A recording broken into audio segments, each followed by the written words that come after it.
Okay, welcome to episode 14 of Dead On. We're lucky to have tonight Rodney Meyer, attorney on the show. This is Mark Malkowski, attorney. This is an attorney advertisement. Nothing said here should be taken as legal advice.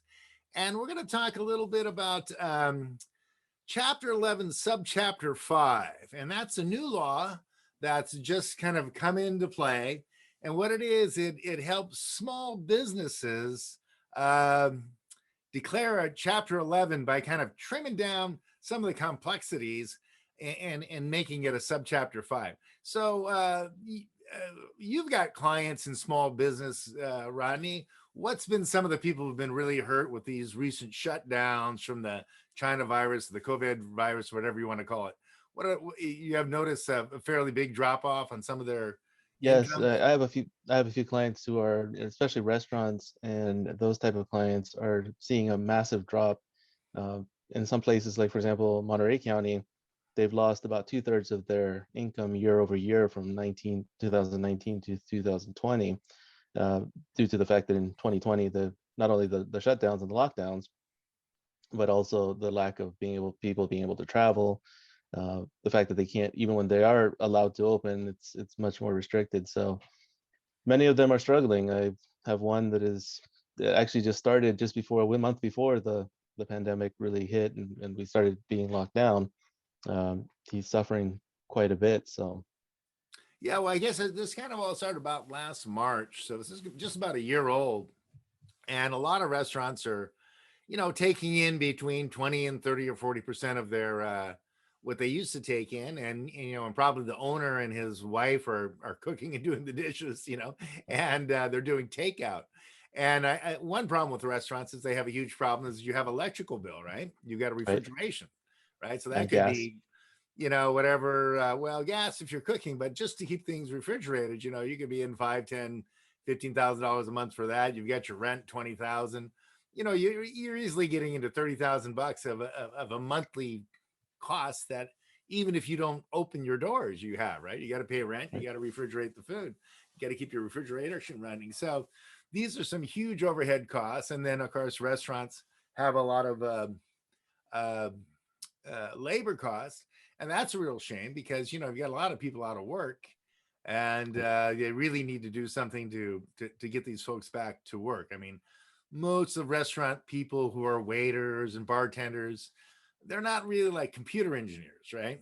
They're right. more like people, and so it's hard for them to retrain and become computer types or accountant types. That's not really what the kind of stuff they'll slip right into.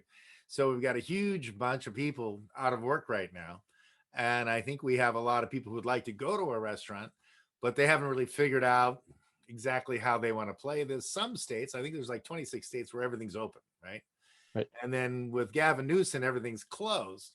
I think that has a lot to do with where you think the virus came from, right? Whether you think it was a whatever bacteriological warfare weapon from China, or whether you think it was like a coincidence, just incidentally came from a monkey somewhere. Whatever theory you have, I think makes a lot of difference. If you think it's coincidental, then it's kind of like an act of God, and we don't know anything, so we just have to keep everything locked down forever. If you think Right. with bacteriological warfare, well, okay, it's an attack, and attacks work a certain way, and this is the way it works through. So, I think it is a lot of it's political, but I think that's very hard on restaurants. And very hard on smaller businesses because it seems like like the box stores are open, Safeway's open, but the corner stores are shut down. And it seems Right. like if you've got a lobbyist, you're open. And if you're a smaller business, you don't have a lobbyist, you're less likely to have rules that allow you to open.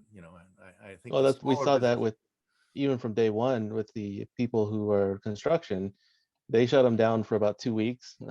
Within a month, they were back full operation, albeit with PPE, but still, because the union lobbies are strong, and so they were able to find workarounds through the governor's office and other places, to be able to become quote unquote essential, uh, Right.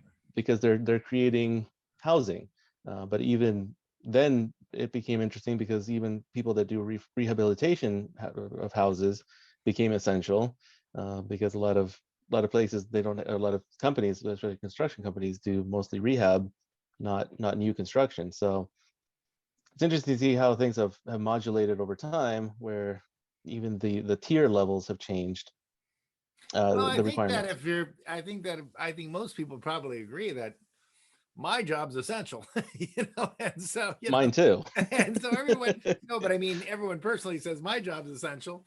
And so they're kind of like slided. They're going like, well, no, here's some jobs are more essential than others. Right. It's kind of a hard call.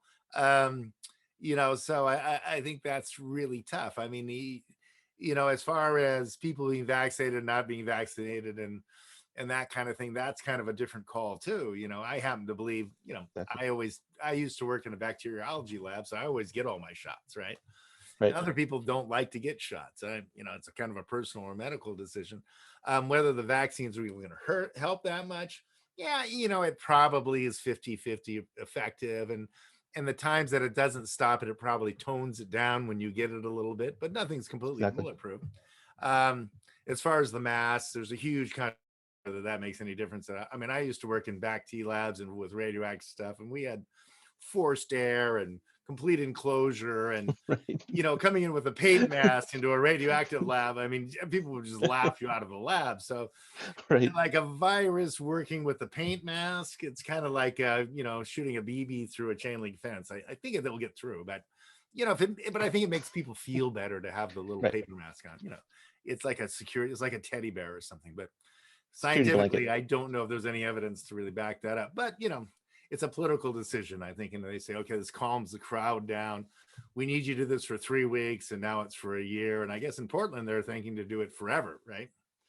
Oh, I So, didn't hear that, but oh I'm yeah, not they want to have surprised. masks forever, So, but I don't know if there's any real scientific agreement on that one way or another. And as far as the 6 feet, yeah, I mean, I guess the further you stay away from people, probably the better. But I don't know if 6 feet's magic or what's going on. So very tough, but I mean, some states, and then some states don't have any closures, and it Right. doesn't seem like the rate is. And I haven't really looked at the statistics very closely, but it doesn't seem like the rates are any different. Well, Um, I looked at the rates between Florida, which is pretty open, and California, and it seems like per capita, there's no major difference between the yeah, two. And Florida's been pretty much open. Walt Disney World opened, I think July, August last year. Disneyland still hasn't opened. May be opening at the end of April. So, well, uh, also, if you look at deaths overall through the country, they haven't changed. Okay. There's been less flu deaths and right, more whatever China virus deaths, but the overall deaths haven't changed. And then it's kind of interesting, because if you're talking about with and without, right? People die, like say if you die in a motorcycle crash because you don't have your helmet on, but you had COVID, you died of COVID, right? So, there's always a little bit of confusion there, whether you died of it or with it, and that's a with it, tough one right? to go. So anyway, these shutdowns have affected a lot of people. A lot of people are making 20% gross of what they used to. The subchapter 5 gives them a ability to do an 11, which is not a liquidation. You keep running your business. The boss keeps running it. The owners keep owning it. If you can come up with a plan and show, hey, we can pay everybody off a percentage on the dollar of what we own, you can continue your business and get relief from the federal government under Chapter 11 and a Subchapter 5. And it's a great opportunity, up to 2.7 million for sure for small businesses. It was 7.5 million, which actually runs out at the end of this month. And I don't know if they're going to redo that 7.5 million, but at least 2.7 million in debt dischargeability for a small business. And it used to be, Chapter 11 was for multi-million dollar or billion-dollar companies, right? Who had, Right. a lot of lawyers and, I mean, CPAs and everything. This is set up more for, if it's a mom and pop shop, you can go ahead and do a Chapter 11, which is you can maintain your business, reorganize, continue under the same name, and come out the other side of the bankruptcy running your business. And hopefully, the shutdowns will end. And you can say to the bankruptcy judge or the trustee, we had a real bad year, and we have some debt here, but we see the new year getting better. And if we could, we're paying 10 or 15 or 20 or $30,000 in debt service a month, right? If we can Right. knock that down to 5,000 a month, we can keep this business running and hire employees and get things rolling again. So if we come up with a plan like that, Subchapter 5, I think, is a good idea. It's brand new. We've got some clients on this. I think we may be the first ones to file it in San Francisco. It's fairly new, and we're working on it. And I think it's a great opportunity. But I also think for restaurants and hairstylists and some of these businesses that get hit really hard, they're going to need some kind of additional relief, I think, to get things going and get people hired. We really need some kind of relief just for that business sector, just so we can get those people employed and get going again, because they got hit so hard. Yes, So anyway, I think especially we're those going to nails. wrap up here, and glad to have you on here. And so we're going to be Thank you for wrapping up having me. episode 14 of Dead On. So thanks very much for coming on. Thank you.